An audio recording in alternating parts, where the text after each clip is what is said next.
मान्य सदस्य श्रीधर पोखरेल।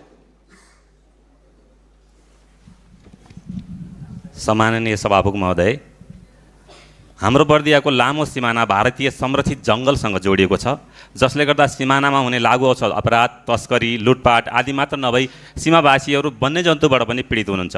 बाटो, पुल, विद्यालय जस्ता भौतिक संरचनाको अभाव त निकै कमजोरै छ। साथै कुनै दिन सिमानाको रक्षाको लागि बसालिएका अधिकांश परिवारको हातमा लालबुर्जा समेत छैन। यसरी देशको सिमानाको पहिलो पहरेदार नागरिकको जीवनस्तर अत्यन्त दयनीय छ।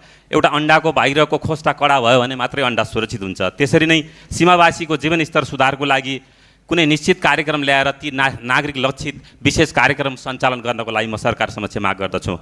त्यस्तै बर्दियाको समृद्धिसँग जोडिएका आम्बासा तेलपानी सडक, ठाकुर बाबा मनाउदेखि गेरुवा नदी पुग्ने जोड, त्यस्तै गेरुवा पर्यटन मार्ग, बुढीकुलो जलाशय, चन्दनपुर घाट पुल र गेरुवा इन्टेकदेखि बलचौर जोड्ने पुलको लागि पनि हार्दिक अनुरोध गर्दछु सरकार समक्ष सभामुख मार्फत। हस्, धन्यवाद।